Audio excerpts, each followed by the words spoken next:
अच्छा. आज लाभार्थ्यांची संख्या 2,00,00,000 किंवा 2,41,00,000 या ह्याच्यानुसार आहे.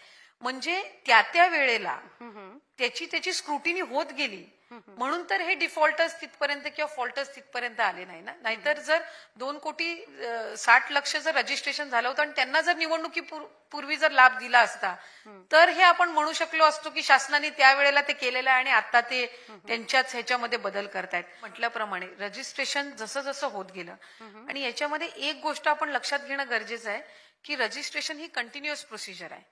आता ती बंद आहे. हो. कारण बहुतांशी यांचं 99.9% रजिस्ट्रेशन झालेलं आहे. पण काही अर्ज जुलै महिन्यात आले, त्यांची स्क्रुटिनी ऑगस्ट महिन्यामध्ये झाली. म्हणजे ते ऑगस्टमध्येच तिथे जे काही फॉल्टस आढळले असतील ते तिथल्या तिथे ड्रॉप झाले. काही ऑगस्ट महिन्यामध्ये रजिस्ट्रेशन केलेलं आहे, काहींनी सप्टेंबरमध्ये केलेलं आहे. तो every month the scrutiny is going on. It is not as in की आम्ही अचानक काहीतरी वेगळं सुरू केलेलं आहे. पण सप्टेंबर, ऑक्टोबर, नोव्हेंबर महिन्यामध्ये जे काही कंप्लेंट झाल्या, ऑक्टोबर महिन्यामध्ये आचारसंहिता असल्यामुळे ती सगळी प्रोसिजर साधारणपणे थांबलेली होती. ती डिसेंबर पासून परत सुरू केल्यानंतर त्याच्यामधले काही कंप्लेंट बेस जे आले त्यानुसारची स्क्रुटिनी केली. त्याच्यात ना काही 3-4 लाख जे लाभार्थी आहेत जे लाभ घेत होते आणि काही असे होते ज्यांनी स्वतःहून सुद्धा लाभ परत करण्याची भूमिका घेतली. या व्यतिरिक्त कुठल्याही लाडक्या बहिणीचा लाभ आतापर्यंत त्यांच्या खात्यातून आम्ही काढून घेतला आहे का अशा पद्धतीचा कुठला निर्णय घेतलेला आहे असं एकही अशी घटना घडलेली नाही. चालू राहण्याच्या दृष्टिकोनातून आपण पावलं उचलत आहोत एक आणि ती कायमस्वरूपी चालू राहणार. नमस्कार. मुख्यमंत्री माझी लाडकी बहीण योजनेसंदर्भात संपूर्ण महाराष्ट्रातील लाडक्या बहिणी आहेत तर यांना फेब्रुवारी महिन्याचा हप्ता कधी मिळणार तर या संदर्भात मोठी अपडेट समोर आलेली आहे. तर महाराष्ट्र राज्याचे उपमुख्यमंत्री यांनी घोषणा केलीच की येत्या 8 दिवसामध्ये संपूर्ण महाराष्ट्रातील लाडक्या बहिणी आहेत तर यांना हे पैसे 1,500 रुपयांचा लाभ हा मिळणार आहे. साधारणतः पाहू शकता की 23 तारखेला रविवार आहे, त्यामुळे 24 तारखेपासून ते 26 तारखेच्या दरम्यान संपूर्ण महाराष्ट्रातील जे लाडक्या बहिणी आहेत तर या लाडक्या बहिणीच्या बँक खात्यामध्ये हा जो हप्ता आहे फेब्रुवारी महिन्याचा जो 1,500 रुपयांचा हप्ता आहे तो जमा होणार आहे. आता याच्यामध्ये सगळ्यात महत्त्वाची बाब म्हणजे ज्या महिला पात्र आहेत अशाच लाडक्या बहिणींना हा हप्ता दिला जाणार आहे. तर अशी मोठी अपडेट आहे. तर ही अपडेट उपमुख्यमंत्री यांनी दिलेलीच आहे. पण याच पार्श्वभूमीवरती एक नवीन माहिती प्रसिद्ध झालेली आहे.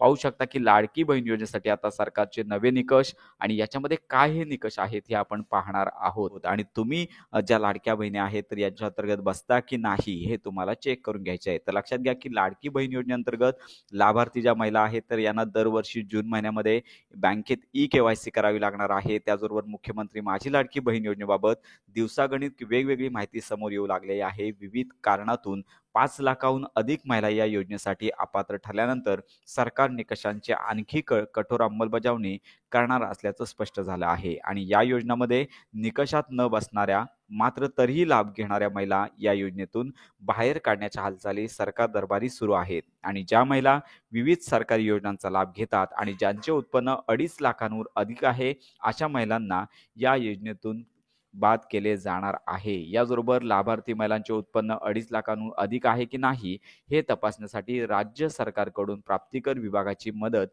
घेतली जाणार असल्याची देखील माहिती आता समोर येते.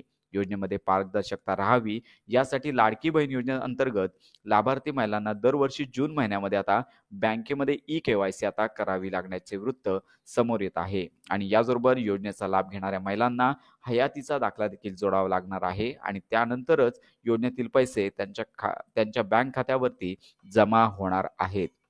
आणि ज्या महिलांचे आधार कार्ड योजनेशी लिंक नसेल त्यांना या योजनेतून बाद केले जाणार असल्याची देखील माहिती प्रसिद्ध करण्यात आलेली आहे. परंतु लक्षात घ्या की दिनांक 28 जून 2024 व 3 जुलै 2024 रोजी जो शासन निर्णय प्रसिद्ध करण्यात आला तर या शासन निर्णयानुसार अपात्र ठरणाऱ्या महिलांना मुख्यमंत्री माझी लाडकी बहीण योजनेतून वगळण्यात येत आहे. तर अशा प्रकारचे हे निकष सध्या अंमलबजावणी यांची करण्यात येणार आहे. परंतु हे निकष जे आहेत ते यापूर्वी जो GR प्रसिद्ध करण्यात आला होता तर यामध्ये याच्यामध्ये सांगण्यात आले आहेत. फक्त याच्यामध्ये हयात प्रमाणपत्र असेल किंवा डबल व्हेरिफिकेशन असेल किंवा क्रॉस व्हेरिफिकेशन असेल याची मात्र त्या GR मध्ये नोंदणी नव्हती. त्यामुळे आता हे नव्याने निकष येत्या काही दिवसांमध्ये या संदर्भात घोषणा होईल. आता लाडक्या बहिणींना जी उत्कंठा लागलेली आहे ती फेब्रुवारी महिन्याचा हप्ता कधी जमा होणार, उपमुख्यमंत्र्यांनी येत्या 8 दिवसामध्ये सदरचा लाभ जमा होणार अशी घोषणा देखील केली होती. त्यामुळे सध्या लक्षात घ्या की उपमुख्यमंत्री अजित पवार हे नाशिक जिल्ह्यातील दौऱ्यावर होते.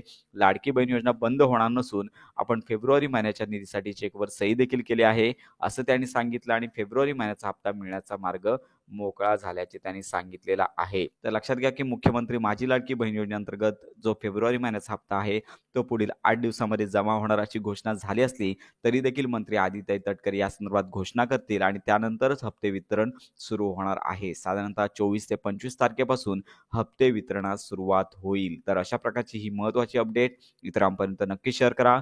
मुख्यमंत्री माझी लाडकी बहीण योजनेसंदर्भात सर्व अपडेट आणि खात्रीशीर माहिती करता आपल्या मराठी अपडेट गुरु या YouTube चॅनलच्या कनेक्टमध्ये राहा.